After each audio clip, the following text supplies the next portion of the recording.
Greetings and welcome to MagicMingle, where every tale feels like a relaxed chat shared over a comforting cup of coffee. Today, I've got a fresh Sherlock Holmes mystery lined up, full of unexpected turns, subtle hints, and sharp reasoning. And if you feel like it, leave a comment to share where you're tuning in from. It's always a joy to hear from fellow detectives around the world. Let's jump into the case. The Return of Sherlock Holmes by Sir Arthur Conan Doyle. The Adventure of the Norwood Builder. From the point of view of the criminal expert, said Mr. Sherlock Holmes, London has become a singularly uninteresting city since the death of the late lamented Professor Moriarty. I can hardly think that you would find many decent citizens to agree with you, I answered. Well, I must not be selfish, said he, with a smile, as he pushed back his chair from the breakfast table. The community is certainly the gainer, and no one the loser, save the poor out-of-work specialist, whose occupation has gone. With that man in the field, one's morning paper presented infinite possibilities. Often it was only the smallest trace, Watson, the faintest indication, and yet it was enough to tell me that the great malignant brain was there, as the gentlest tremors of the edges of the web remind one of the foul spider which lurks in the center. Petty thefts, wanton assaults, purposeless outrage. To the man who held the clue, all could be worked into one connected whole. To the scientific student of the higher criminal world, no capital in Europe offered the advantages which London then possessed. But now, he shrugged his shoulders in humorous deprecation of the state of things which he had himself done so much to produce. At the time of which I speak, Holmes had been back for some months, and I, at his request, had sold my practice and returned to share the old quarters in Baker Street. A young doctor, named Werner, had purchased my small Kensington practice, and given with astonishingly little demur the highest price that I ventured to ask. An incident which only explained itself some years later, when I found that Werner was a distant relation of Holmes, and that it was my friend who had really found the money. Our months of partnership had not been so uneventful as he had stated, for I find, on looking over my notes, that this period includes the case of the papers of ex-President Murillo, and also the shocking affair of the Dutch steamship Friesland, which so nearly cost us both our lives.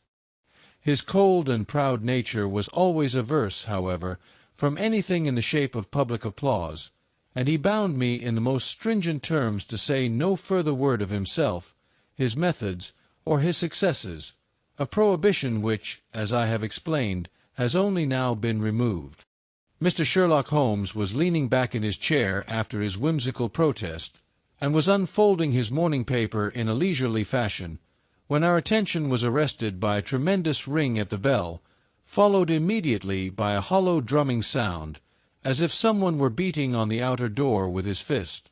As it opened, there came a tumultuous rush into the hall, rapid feet clattered up the stair, and an instant later a wild-eyed and frantic young man, pale, disheveled, and palpitating, burst into the room. He looked from one to the other of us, and under our gaze of inquiry, he became conscious that some apology was needed for this unceremonious entry. "I'm sorry, Mr. Holmes," he cried. "You mustn't blame me. I am nearly mad. Mr. Holmes, I am the unhappy John Hector MacFarlane."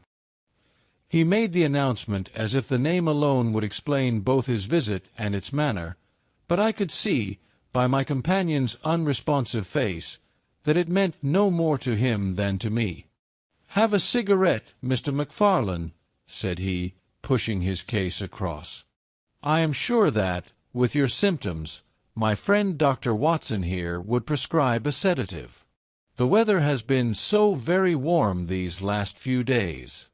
Now, if you feel a little more composed, I should be glad if you would sit down in that chair, and tell us very slowly and quietly who you are, and what it is that you want.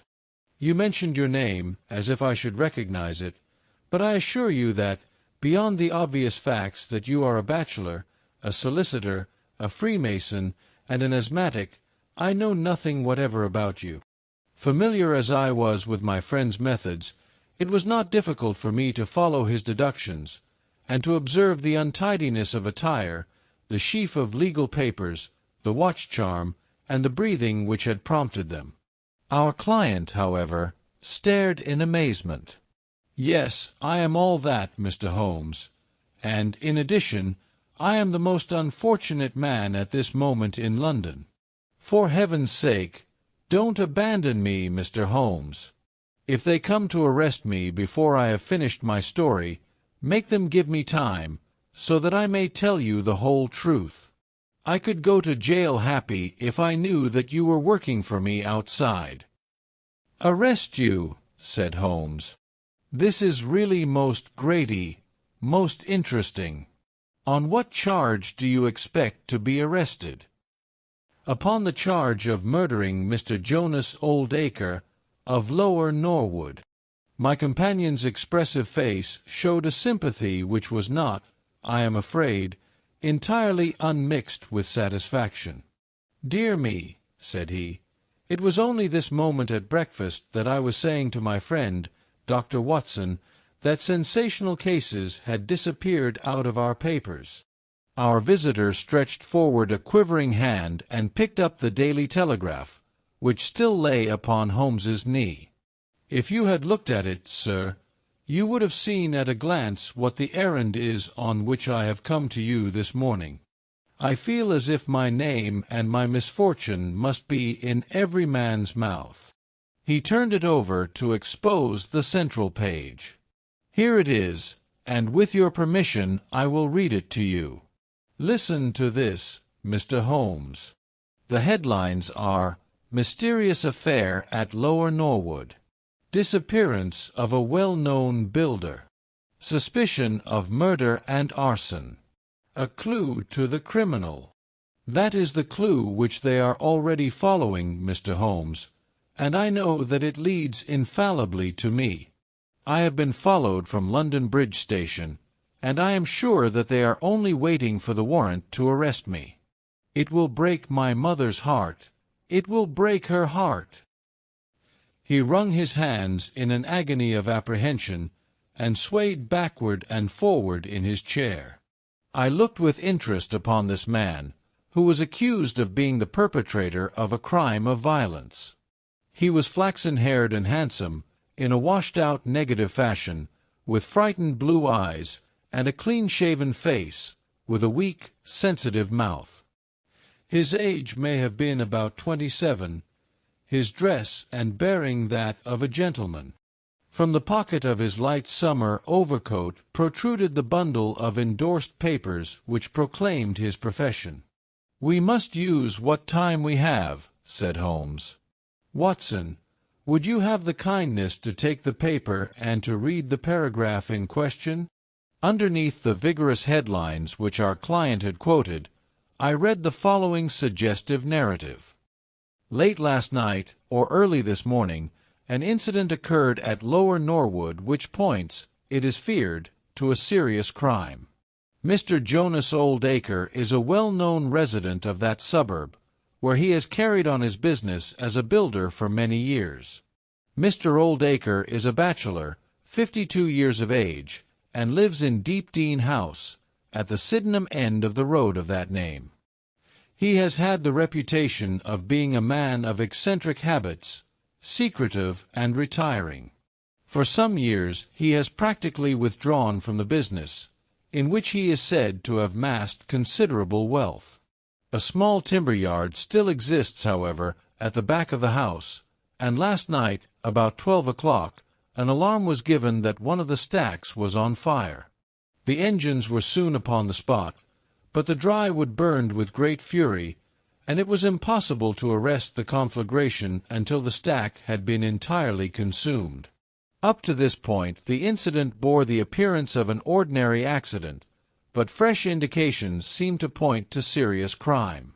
Surprise was expressed at the absence of the master of the establishment from the scene of the fire, and an inquiry followed, which showed that he had disappeared from the house. An examination of his room revealed that the bed had not been slept in, that a safe which stood in it was open, that a number of important papers were scattered about the room, and finally, that there were signs of a murderous struggle, slight traces of blood being found within the room, and an oaken walking stick, which also showed stains of blood upon the handle. It is known that Mr. Jonas Oldacre had received a late visitor in his bedroom upon that night, and the stick found has been identified as the property of this person, who is a young London solicitor named John Hector Macfarlane, junior partner of Graham and Macfarlane, of 426 Gresham Buildings, E.C. The police believe that they have evidence in their possession which supplies a very convincing motive for the crime, and altogether it cannot be doubted that sensational developments will follow. Later, it is rumored as we go to press that Mr. John Hector Macfarlane has actually been arrested on the charge of the murder of Mr. Jonas Oldacre. It is at least certain that a warrant has been issued. There have been further and sinister developments in the investigation at Norwood. Besides the signs of a struggle in the room of the unfortunate builder, it is now known that the French windows of his bedroom, which is on the ground floor, were found to be open, that there were marks as if some bulky object had been dragged across to the woodpile, and, finally, it is asserted that charred remains have been found among the charcoal ashes of the fire. The police theory is that a most sensational crime has been committed, that the victim was clubbed to death in his own bedroom, his papers rifled, and his dead body dragged across to the woodstack, which was then ignited so as to hide all traces of the crime. The conduct of the criminal investigation has been left in the experienced hands of Inspector Lestrade, of Scotland Yard, who is following up the clues with his accustomed energy and sagacity. Sherlock Holmes listened with closed eyes and fingertips together to this remarkable account. "The case has certainly some points of interest," said he, in his languid fashion. "May I ask, in the first place, Mr. Macfarlane, how it is that you are still at liberty, since there appears to be enough evidence to justify your arrest?" "I live at Torrington Lodge, Blackheath, with my parents, Mr. Holmes, but last night, having to do business very late with Mr. Jonas Oldacre, I stayed at an hotel in Norwood, and came to my business from there. I knew nothing of this affair until I was in the train, when I read what you have just heard. I at once saw the horrible danger of my position, and I hurried to put the case into your hands. I have no doubt that I should have been arrested either at my city office or at my home. A man followed me from London Bridge Station, and I have no doubt— Great Heaven! What is that?" It was a clang of the bell, followed instantly by heavy steps upon the stair. A moment later, our old friend Lestrade appeared in the doorway. Over his shoulder I caught a glimpse of one or two uniformed policemen outside. "Mr. John Hector Macfarlane," said Lestrade. Our unfortunate client rose with a ghastly face. "I arrest you for the wilful murder of Mr. Jonas Oldacre, of Lower Norwood." Macfarlane turned to us with a gesture of despair, and sank into his chair once more like one who is crushed. "One moment, Lestrade," said Holmes. "Half an hour more or less can make no difference to you, and the gentleman was about to give us an account of this very interesting affair, which might aid us in clearing it up." "I think there will be no difficulty in clearing it up," said Lestrade grimly. "None the less, with your permission, I should be much interested to hear his account." "Well, Mr. Holmes, it is difficult for me to refuse you anything, for you have been of use to the force once or twice in the past, and we owe you a good turn at Scotland Yard," said Lestrade. "At the same time I must remain with my prisoner, and I am bound to warn him that anything he may say will appear in evidence against him." "I wish nothing better," said our client. "All I ask is that you should hear and recognize the absolute truth." Lestrade looked at his watch. "I'll give you half an hour," said he. "I must explain first," said Macfarlane, that I knew nothing of Mr. Jonas Oldacre. His name was familiar to me, for many years ago my parents were acquainted with him, but they drifted apart. I was very much surprised, therefore, when yesterday, about 3 o'clock in the afternoon, he walked into my office in the city. But I was still more astonished when he told me the object of his visit. He had in his hand several sheets of a notebook, covered with scribbled writing. Here they are, and he laid them on my table. "Here is my will," said he. "I want you, Mr. MacFarlane, to cast it into proper legal shape. I will sit here while you do so." I set myself to copy it, and you can imagine my astonishment when I found that, with some reservations, he had left all his property to me. He was a strange little ferret-like man, with white eyelashes, and when I looked up at him I found his keen grey eyes fixed upon me with an amused expression. I could hardly believe my own as I read the terms of the will, but he explained that he was a bachelor with hardly any living relation, that he had known my parents in his youth, and that he had always heard of me as a very deserving young man, and was assured that his money would be in worthy hands. Of course, I could only stammer out my thanks. The will was duly finished, signed, and witnessed by my clerk. This is it on the blue paper, and these slips, as I have explained, are the rough draft. Mr. Jonas Oldacre then informed me that there were a number of documents, building leases, title deeds, mortgages, scrip, and so forth, which it was necessary that I should see and understand. He said that his mind would not be easy until the whole thing was settled, and he begged me to come out to his house at Norwood that night, bringing the will with me, and to arrange matters. Remember, my boy, not one word to your parents about the affair until everything is settled. We will keep it as a little surprise for them." He was very insistent upon this point, and made me promise it faithfully. You can imagine, Mr. Holmes, that I was not in a humor to refuse him anything that he might ask. He was my benefactor, and all my desire was to carry out his wishes in every particular. I sent a telegram home, therefore, to say that I had important business on hand, and that it was impossible for me to say how late I might be. Mr. Oldacre had told me that he would like me to have supper with him at 9, as he might not be home before that hour. I had some difficulty in finding his house, however, and it was nearly 1/2 before I reached it. I found him. "One moment," said Holmes. "Who opened the door?" "A middle-aged woman who was, I suppose, his housekeeper." "And it was she, I presume, who mentioned your name?" "Exactly," said MacFarlane. "Pray proceed." MacFarlane wiped his damp brow, and then continued his narrative. "I was shown by this woman into a sitting-room, where a frugal supper was laid out. Afterwards, Mr. Jonas Oldacre led me into his bedroom, in which there stood a heavy safe. This he opened and took out a mass of documents, which we went over together. It was between 11 and 12 when we finished. He remarked that we must not disturb the housekeeper. He showed me out through his own French window, which had been open all this time. "Was the blind down?" asked Holmes. "I will not be sure, but I believe that it was only half down. Yes, I remember how he pulled it up in order to swing open the window. I could not find my stick, and he said, 'Never mind, my boy, I shall see a good deal of you now, I hope, and I will keep your stick until you come back to claim it.' I left him there, the safe open, and the papers made up in packets upon the table.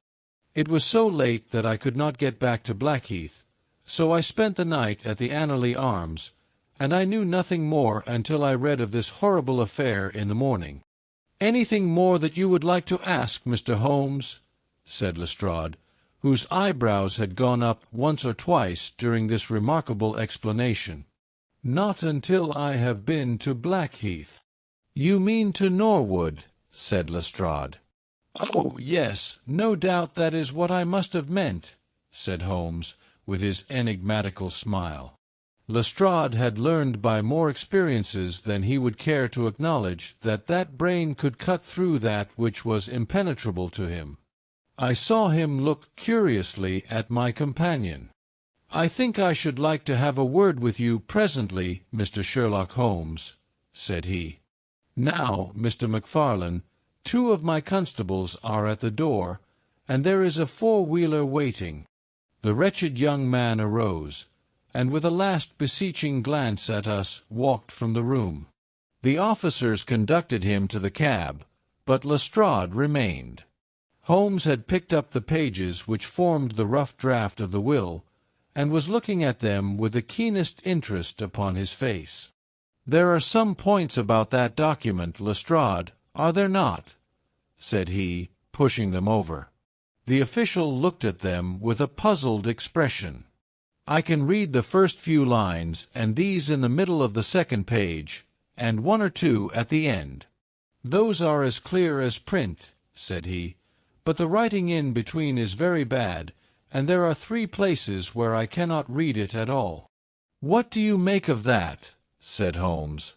"Well, what do you make of it?" "That it was written in a train.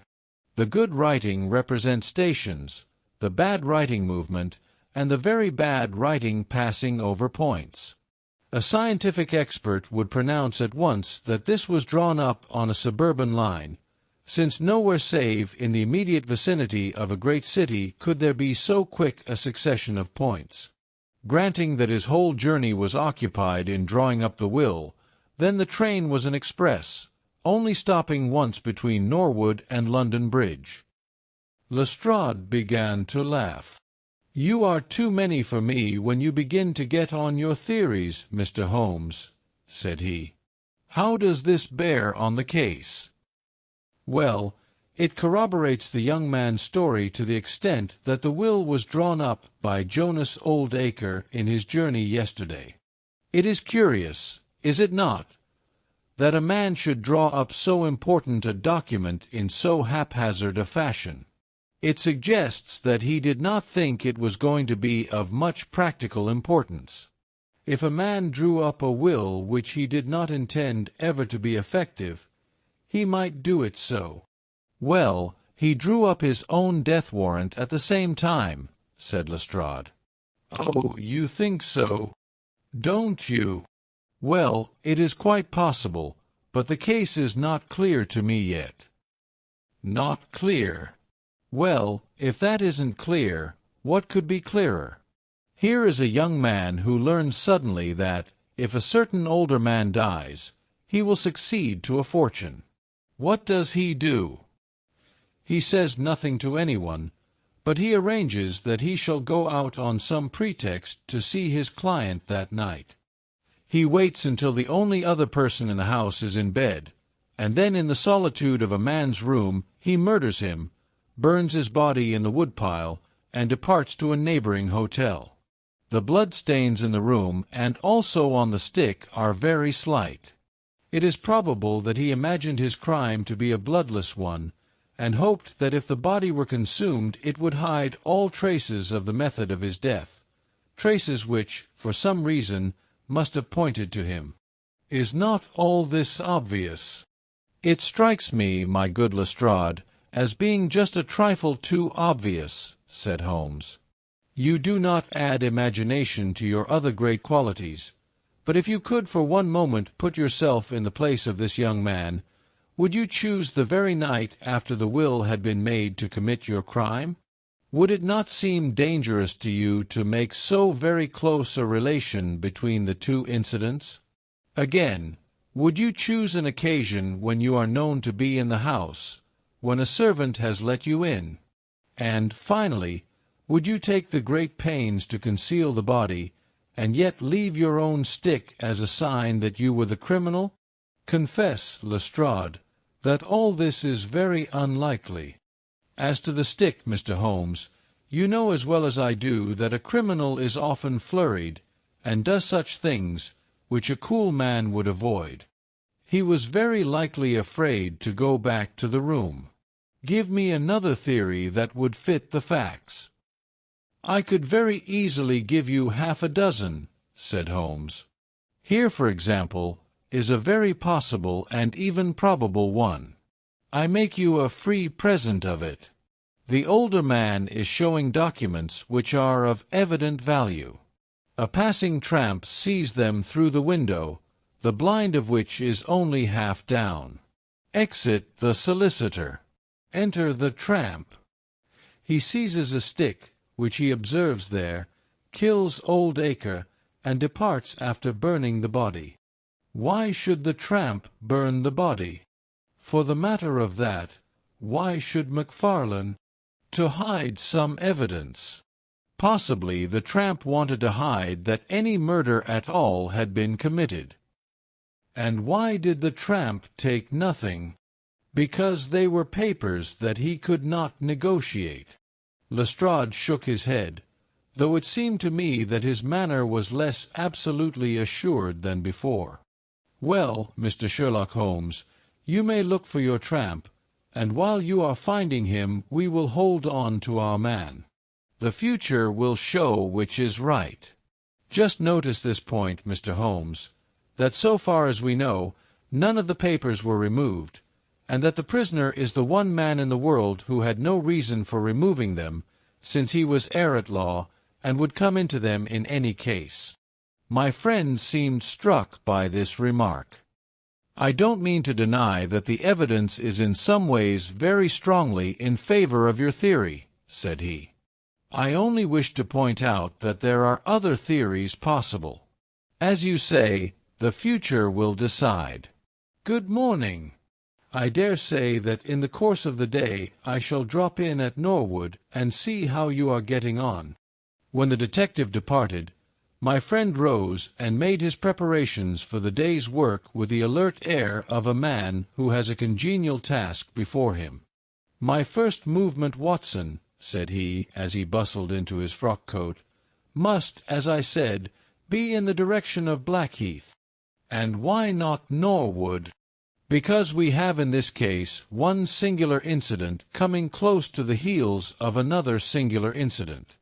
The police are making the mistake of concentrating their attention upon the second, because it happens to be the one which is actually criminal.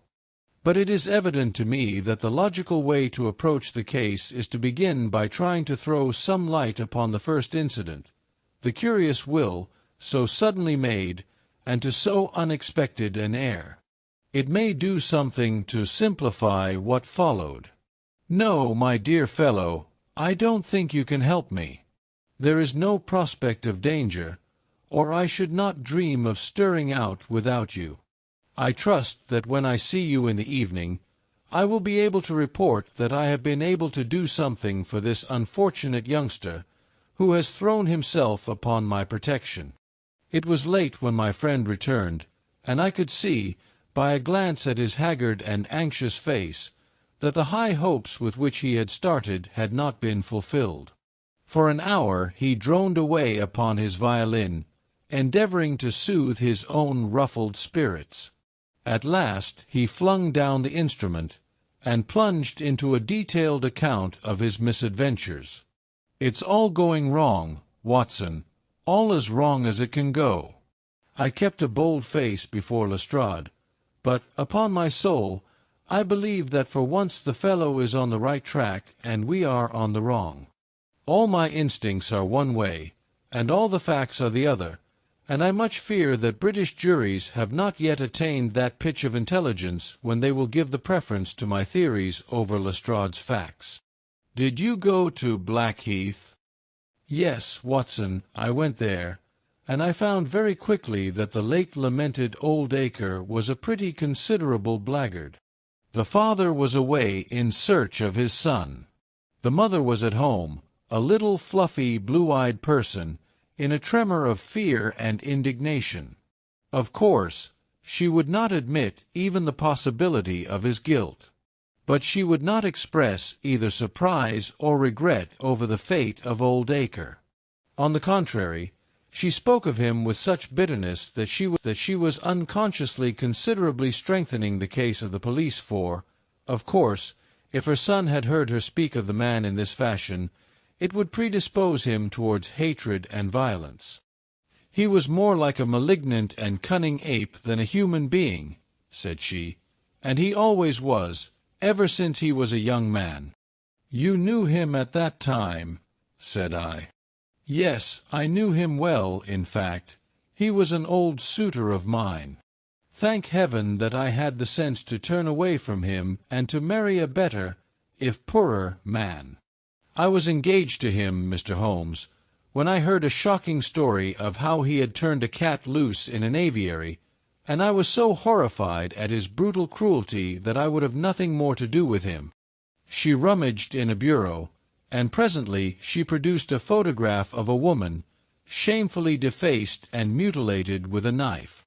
"That is my own photograph," she said. "He sent it to me in that state, with his curse, upon my wedding morning." "Well," said I, "at least he has forgiven you now, since he has left all his property to your son." "Neither my son nor I want anything from Jonas Oldacre, dead or alive," she cried, with a proper spirit.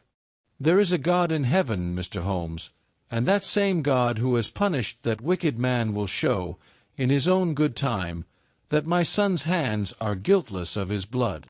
Well, I tried 1 or 2 leads, but could get at nothing which would help our hypothesis, and several points which would make against it. I gave it up at last, and off I went to Norwood. This place, Deepdene House, is a big modern villa of staring brick, standing back in its own grounds, with a laurel-clumped lawn in front of it. To the right, and some distance back from the road, was the timber yard which had been the scene of the fire. Here's a rough plan on a leaf of my notebook. This window on the left is the one which opens into Oldacre's room. You can look into it from the road, you see. That is about the only bit of consolation I have had today. Lestrade was not there, but his head constable did the honors. They had just found a great treasure trove. They had spent the morning raking among the ashes of the burned woodpile, and besides the charred organic remains they had secured several discolored metal discs. I examined them with care, and there was no doubt that they were trouser buttons. I even distinguished that one of them was marked with the name of Hyams, who was Oldacre's tailor. I then worked the lawn very carefully for signs and traces, but this drought has made everything as hard as iron. Nothing was to be seen save that some body or bundle had been dragged through a low privet hedge which is in a line with the woodpile. All that, of course, fits in with the official theory. I crawled about the lawn with an August sun on my back, but I got up at the end of an hour no wiser than before. Well, after this fiasco I went into the bedroom and examined that also. The bloodstains were very slight, mere smears and discolorations, but undoubtedly fresh. The stick had been removed, but there also the marks were slight. There is no doubt about the stick belonging to our client. He admits it. Footmarks of both men could be made out on the carpet, but none of any third person, which again is a trick for the other side. They were piling up their score all the time, and we were at a standstill. Only one little gleam of hope did I get, and yet it amounted to nothing. I examined the contents of the safe, most of which had been taken out and left on the table. The papers had been made up into sealed envelopes, 1 or 2 of which had been opened by the police. They were not, so far as I could judge, of any great value, nor did the bank book show that Mr. Oldacre was in such very affluent circumstances. But it seemed to me that all the papers were not there. There were allusions to some deeds, possibly the more valuable, which I could not find. This, of course, if we could definitely prove it, would turn Lestrade's argument against himself, for who would steal a thing if he knew that he would shortly inherit it? Finally, having drawn every other cover and picked up no scent, I tried my luck with the housekeeper. Mrs. Lexington is her name, a little, dark, silent person with suspicious and sidelong eyes. She could tell us something if she would. I am convinced of it. But she was as close as wax. Yes, she had let Mr. MacFarlane in at 9:30. She wished her hand had withered before she had done so. She had gone to bed at 10:30. Her room was at the other end of the house, and she could hear nothing of what had passed. Mr. MacFarlane had left his hat, and to the best of her belief his stick, in the hall. She had been awakened by the alarm of fire. Her poor, dear master had certainly been murdered. Had he any enemies? Well, every man had enemies, but Mr. Oldacre kept himself very much to himself, and only met people in the way of business. She had seen the buttons, and was sure that they belonged to the clothes which he had worn last night. The woodpile was very dry, for it had not rained for a month. It burned like tinder, and by the time she reached the spot, nothing could be seen but flames. She and all the firemen smelled the burned flesh from inside it. She knew nothing of the papers, nor of Mr. Oldacre's private affairs. So, my dear Watson, there's my report of a failure. And yet, he clenched his thin hands in a paroxysm of conviction, I know it's all wrong. I feel it in my bones. There is something that has not come out, and that housekeeper knows it. There was a sort of sulky defiance in her eyes, which only goes with guilty knowledge. However, there's no good talking any more about it, Watson. But unless some lucky chance comes our way, I fear that the Norwood disappearance case will not figure in that chronicle of our successes which I foresee that a patient public will sooner or later have to endure. Surely, said I, the man's appearance would go far with any jury? That is a dangerous argument, my dear Watson. You remember that terrible murderer, Bert Stevens, who wanted us to get him off in '87. Was there ever a more mild-mannered, Sunday-school young man? It is true.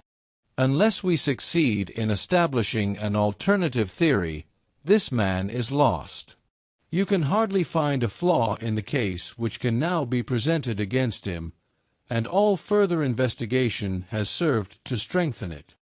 By the way, there is one curious little point about those papers which may serve us as the starting point for an inquiry.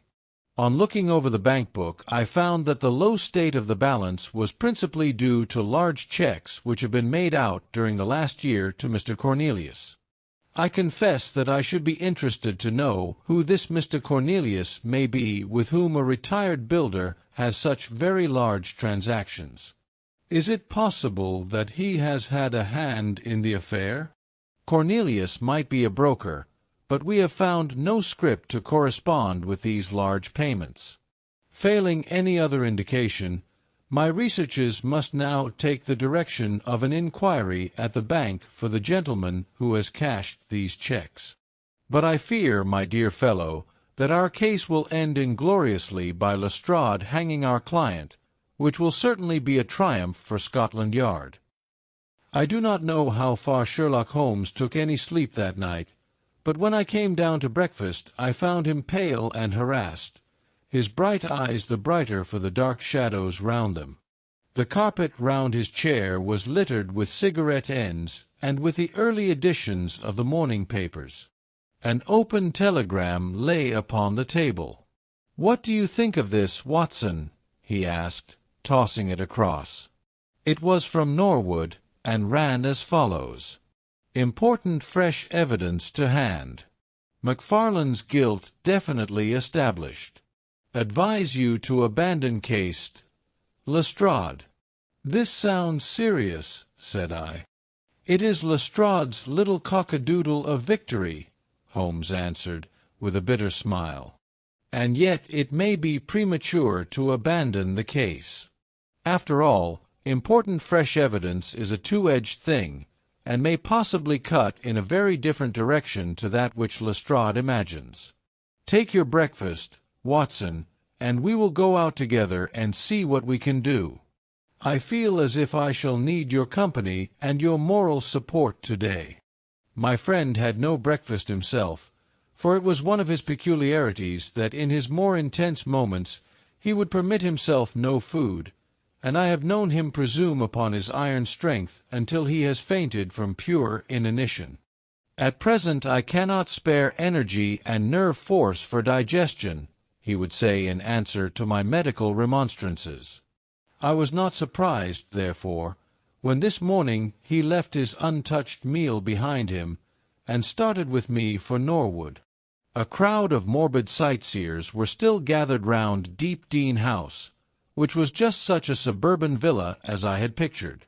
Within the gates Lestrade met us, his face flushed with victory, his manner grossly triumphant. "Well, Mr. Holmes, have you proved us to be wrong yet? Have you found your tramp?" he cried. "I have formed no conclusion whatever," my companion answered. "But we formed ours yesterday, and now it proves to be correct. So you must acknowledge that we have been a little in front of you this time, Mr. Holmes. You certainly have the air of something unusual having occurred," said Holmes. Lestrade laughed loudly. "You don't like being beaten any more than the rest of us do," said he. "A man can't expect always to have it his own way, can he, Dr. Watson? Step this way, if you please, gentlemen, and I think I can convince you once for all that it was John McFarlane who did this crime." He led us through the passage and out into a dark hall beyond. "This is where young McFarlane must have come out to get his hat after the crime was done," said he. "Now look at this." With dramatic suddenness he struck a match, and by its light exposed a stain of blood upon the whitewashed wall. As he held the match nearer, I saw that it was more than a stain. It was the well-marked print of a thumb. "Look at that with your magnifying glass, Mr. Holmes." "Yes, I am doing so. You are aware that no two thumb marks are alike." "I have heard something of the kind."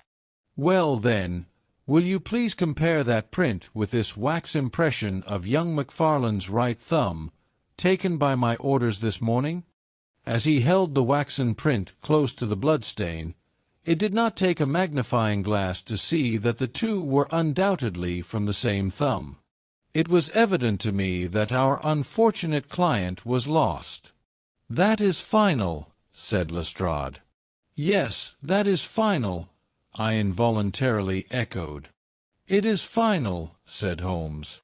Something in his tone caught my ear, and I turned to look at him. An extraordinary change had come over his face. It was writhing with inward merriment. His two eyes were shining like stars. It seemed to me that he was making desperate efforts to restrain a convulsive attack of laughter. "Dear me, dear me," he said at last. "Well, now, who would have thought it? And how deceptive appearances may be, to be sure. Such a nice young man to look at. It is a lesson to us not to trust our own judgment, is it not, Lestrade?"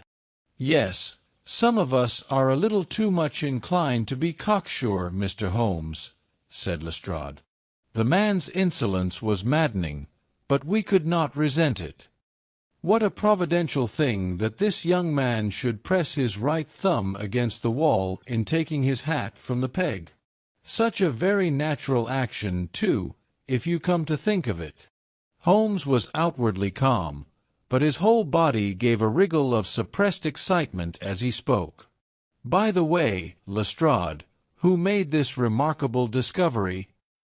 "It was the housekeeper, Mrs. Lexington, who drew the night constable's attention to it." "Where was the night constable?"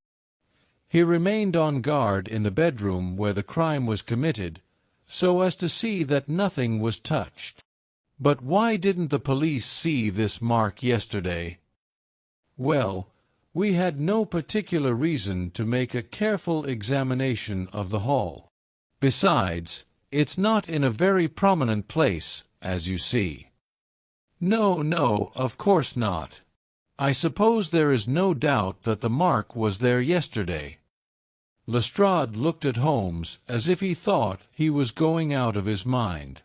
I confess that I was myself surprised both at his hilarious manner and at his rather wild observation. I don't know whether you think that Macfarlane came out of jail in the dead of the night in order to strengthen the evidence against himself, said Lestrade. I leave it to any expert in the world whether that is not the mark of his thumb. It is unquestionably the mark of his thumb. There, that's enough, said Lestrade. I am a practical man, Mr. Holmes, and when I have got my evidence I come to my conclusions. If you have anything to say, you will find me writing my report in the sitting-room. Holmes had recovered his equanimity, though I still seemed to detect gleams of amusement in his expression. "Dear me, this is a very sad development, Watson, is it not?" said he. "And yet there are singular points about it which hold out some hopes for our client." "I am delighted to hear it," said I, heartily. "I was afraid it was all up with him." "I would hardly go so far as to say that, my dear Watson. The fact is that there is one really serious flaw in this evidence to which our friend attaches so much importance." "Indeed, Holmes. What is it?" "Only this, that I know that that mark was not there when I examined the hall yesterday. And now, Watson, let us have a little stroll round in the sunshine." With a confused brain, but with a heart into which some warmth of hope was returning, I accompanied my friend in a walk round the garden. Holmes took each face of the house in turn, and examined it with great interest. He then led the way inside, and went over the whole building from basement to attic. Most of the rooms were unfurnished, but none the less Holmes inspected them all minutely. Finally, on the top corridor, which ran outside 3 untenanted bedrooms, he again was seized with a spasm of merriment. "There are really some very unique features about this case, Watson," said he. "I think it is time now that we took our friend Lestrade into our confidence. He has had his little smile at our expense, and perhaps we may do as much by him, if my reading of this problem proves to be correct. Yes, yes, I think I see how we should approach it." The Scotland Yard inspector was still writing in the parlour when Holmes interrupted him. "I understood that you were writing a report of this case," said he. "So I am. Don't you think it may be a little premature? I can't help thinking that your evidence is not complete." Lestrade knew my friend too well to disregard his words. He laid down his pen and looked curiously at him. "What do you mean, Mr. Holmes?" "Only that there is an important witness whom you have not seen. Can you produce him?" "I think I can." "Then do so." "I will do my best." "How many constables have you?" "There are 3 within call."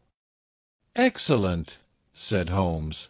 "May I ask if they are all large, able-bodied men with powerful voices?" "I have no doubt they are, though I fail to see what their voices have to do with it." "Perhaps I can help you to see that and 1 or 2 other things as well," said Holmes. "Kindly summon your men, and I will try." 5 minutes later, 3 policemen had assembled in the hall. "In the outhouse you will find a considerable quantity of straw," said Holmes. "I will ask you to carry in 2 bundles of it. I think it will be of the greatest assistance in producing the witness whom I require." "Thank you very much. I believe you have some matches in your pocket, Watson. Now, Mr. Lestrade, I will ask you all to accompany me to the top landing. As I have said, there was a broad corridor there, which ran outside 3 empty bedrooms. At one end of the corridor we were all marshalled by Sherlock Holmes, the constables grinning and Lestrade staring at my friend with amazement, expectation, and derision chasing each other across his features. Holmes stood before us with the air of a conjurer who is performing a trick. "Would you kindly send one of your constables for 2 buckets of water? Put the straw on the floor here, free from the wall on either side. Now I think that we are all ready." Lestrade's face had begun to grow red and angry. "I don't know whether you are playing a game with us, Mr. Sherlock Holmes," said he. "If you know anything, you can surely say it without all this tomfoolery. I assure you, my good Lestrade, that I have an excellent reason for everything that I do. You may possibly remember that you chaffed me a little some hours ago, when the sun seemed on your side of the hedge, so you must not grudge me a little pomp and ceremony now. Might I ask you, Watson, to open that window, and then to put a match to the edge of the straw?" I did so, and driven by the draught a coil of grey smoke swirled down the corridor, while the dry straw crackled and flamed. "Now we must see if we can find this witness for you, Lestrade. Might I ask you all to join in the cry of 'Fire'? Now then, 1, 2, 3. "Fire!" we all yelled. "Thank you. I will trouble you once again. Fire! Just once more, gentlemen, and all together. Fire!" The shout must have rung over Norwood. It had hardly died away when an amazing thing happened. A door suddenly flew open out of what appeared to be solid wall at the end of the corridor, and a little wizened man darted out of it, like a rabbit out of its burrow. "Capital," said Holmes calmly. "Watson, a bucket of water over the straw. That will do. Lestrade, allow me to present you with your principal missing witness, Mr. Jonas Oldacre." The detective stared at the newcomer with blank amazement. The latter was blinking in the bright light of the corridor, and peering at us and at the smouldering fire. It was an odious face, crafty, vicious, malignant, with shifty, light-grey eyes and white lashes. "What's this, then?" said Lestrade at last. "What have you been doing all this time, eh?" Oldacre gave an uneasy laugh, shrinking back from the furious red face of the angry detective. "I have done no harm. No harm. You have done your best to get an innocent man hanged. If it wasn't for this gentleman here, I am not sure that you would not have succeeded." The wretched creature began to whimper. "I am sure, sir, it was only my practical joke." "Oh, a joke, was it? You won't find the laugh on your side, I promise you. Take him down, and keep him in the sitting-room until I come. Mr. Holmes," he continued, when they had gone, "I could not speak before the constables, but I don't mind saying, in the presence of Dr. Watson, that this is the brightest thing that you have done yet, though it is a mystery to me how you did it. You have saved an innocent man's life, and you have prevented a very grave scandal which would have ruined my reputation in the force." Holmes smiled, and clapped Lestrade upon the shoulder. "Instead of being ruined, my good sir, you will find that your reputation has been enormously enhanced. Just make a few alterations in that report which you were writing, and they will understand how hard it is to throw dust in the eyes of Inspector Lestrade. And you don't want your name to appear?" "Not at all. The work is its own reward. Perhaps I shall get the credit also at some distant day, when I permit my zealous historian to lay out his fool's cap once more. Watson? Well, now, let us see where this rat has been lurking." A lath and plaster partition had been run across the passage 6 feet from the end, with a door cunningly concealed in it. It was lit within by slits under the eaves. A few articles of furniture and a supply of food and water were within, together with a number of books and papers. "There's the advantage of being a builder," said Holmes, as we came out. He was able to fix up his own little hiding-place without any confederate, save, of course, that precious housekeeper of his, whom I should lose no time in adding to your bag, Lestrade. "I'll take your advice. But how did you know of this place, Mr. Holmes?" "I made up my mind that the fellow was in hiding in the house. When I paced one corridor and found it 6 feet shorter than the corresponding one below, it was pretty clear where he was. I thought he had not the nerve to lie quiet before an alarm of fire. We could, of course, have gone in and taken him, but it amused me to make him reveal himself. Besides, I owed you a little mystification, Lestrade, for your chaff in the morning." "Well, sir, you certainly got equal with me on that.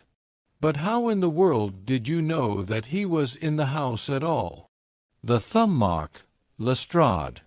You said it was final, and so it was in a very different sense. I knew it had not been there the day before.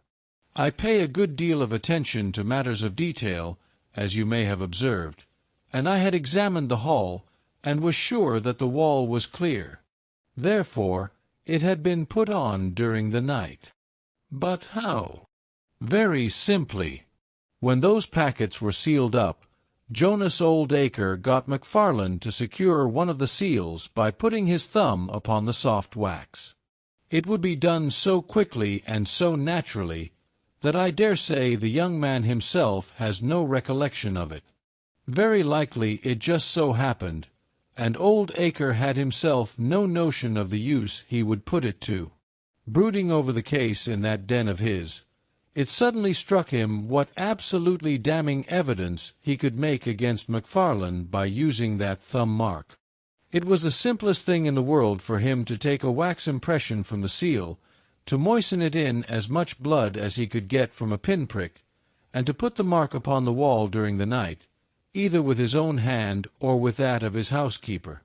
If you examine among those documents which he took with him into his retreat, I will lay you a wager that you find the seal with a thumb mark upon it."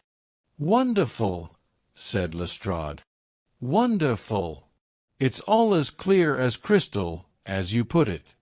But what is the object of this deep deception, Mr. Holmes?" It was amusing to me to see how the detective's overbearing manner had changed suddenly to that of a child asking questions of its teacher. "Well, I don't think that is very hard to explain. A very deep, malicious, vindictive person is the gentleman who is now waiting us downstairs. You know that he was once refused by MacFarlane's mother? You don't. I told you that you should go to Blackheath first and Norwood afterwards. Well, this injury, as he would consider it, has rankled in his wicked, scheming brain, and all his life he has longed for vengeance, but never seen his chance. During the last year or two, things have gone against him, secret speculation, I think, and he finds himself in a bad way. He determines to swindle his creditors, and for this purpose he pays large checks to a certain Mr. Cornelius, who is, I imagine, himself under another name. I have not traced these checks yet, but I have no doubt that they were banked under that name at some provincial town where Oldacre from time to time led a double existence. He intended to change his name altogether, draw this money, and vanish, starting life again elsewhere. Well, that's likely enough. It would strike him that in disappearing he might throw all pursuit off his track, and at the same time have an ample and crushing revenge upon his old sweetheart, if he could give the impression that he had been murdered by her only child. It was a masterpiece of villainy, and he carried it out like a master. The idea of the will which would give an obvious motive for the crime, the secret visit unknown to his own parents, the retention of the stick, the blood, and the animal remains and buttons in the woodpile, all were admirable. It was a net from which it seemed to me, a few hours ago, that there was no possible escape. But he had not that supreme gift of the artist, the knowledge of when to stop. He wished to improve that which was already perfect, to draw the rope tighter yet round the neck of his unfortunate victim, and so he ruined all. Let us descend, Lestrade. There are just one or two questions that I would ask him. The malignant creature was seated in his own parlor, with a policeman upon each side of him. It was a joke, my good sir, a practical joke, nothing more, he whined incessantly. I assure you, sir, that I simply concealed myself in order to see the effect of my disappearance, and I am sure that you would not be so unjust as to imagine that I would have allowed any harm to befall poor young Mr. MacFarlane. That's for a jury to decide, said Lestrade. Anyhow, we shall have you on a charge of conspiracy, if not for attempted murder. And you'll probably find that your creditors will impound the banking account of Mr. Cornelius, said Holmes. The little man started, and turned his malignant eyes upon my friend. I have to thank you for a good deal, said he. Perhaps I'll pay my debt some day. Holmes smiled indulgently. I fancy that, for some few years, you will find your time very fully occupied, said he. By the way, what was it you put into the woodpile besides your old trousers? A dead dog, or rabbits, or what? You won't tell. Dear me, how very unkind of you. Well, I dare say that a couple of rabbits would account both for the blood and for the charred ashes. If ever you write an account, Watson, you can make rabbits serve your turn. Thank you for listening. Like, subscribe, and share our channel Magic Mingle with your friends to enjoy more magical stories.